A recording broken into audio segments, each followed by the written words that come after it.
Hello, it's John from Double Sleeved here.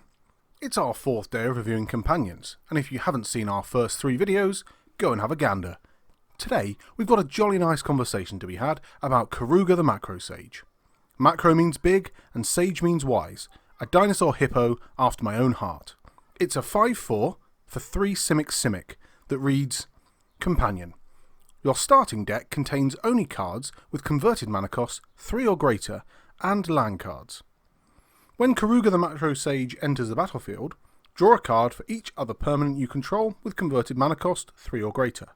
So Keruga is a big boy that benefits you if you have a horde of big boys. Looking at this deck restriction, we can clearly see an absence of 1 and 2 mana cards.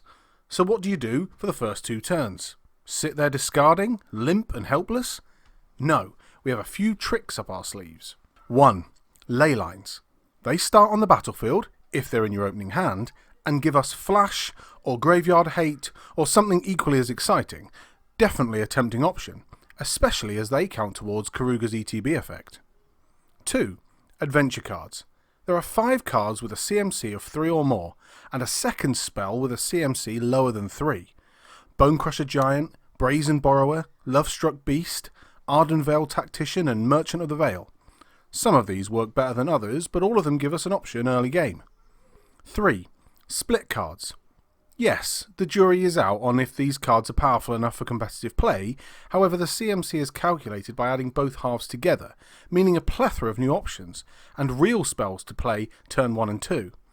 Pick of the bunch being Flower and Flourish, Find and Finality, and Incubation and Incongruity.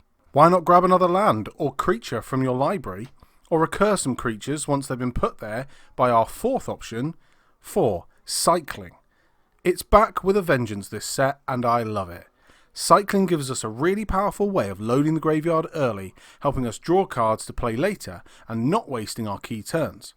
Cards like Yadaro give us an extra potential for late game.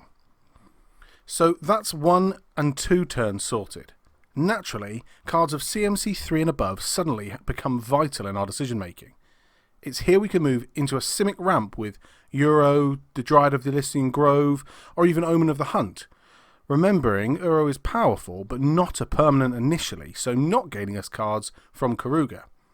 This can then follow up a traditional ramp route with Nissa and other such game winners. We have many other options here too. Keruga is green or blue, so we'll sit anywhere that's not Red Deck Wins or Rakdos Sacrifice, so I can see it in many competitive decks. But the question is, should we? Should we see Keruga in any competitive deck? Well, if we were to evaluate Keruga as a card, 5 mana for 5/4 that draws us 2 or 3 cards is okay. It's not groundbreaking and it's not winning any awards from me. So the benefits come from the companion. A free card sitting waiting for you. But you lose turns 1 and 2 in order to have that privilege. Is it worth missing out on our Boreal Grazer and Growth Spiral just to draw 2 or 3 cards on turn 4? Maybe you can surprise them by not playing Keruga on turn 4 or 5 and instead loading your board with 5 or 6 permanents over 3 CMC, although I'd assume by that point you've probably already won.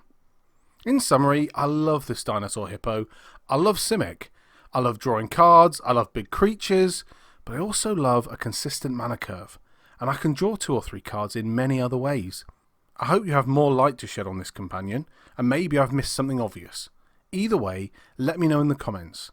Make sure to come back tomorrow when we go through Lurus of the Dream Den. Now that's going to be a good video. Like if you enjoyed this video, and subscribe if you haven't yet. It makes me a very happy Macrosage.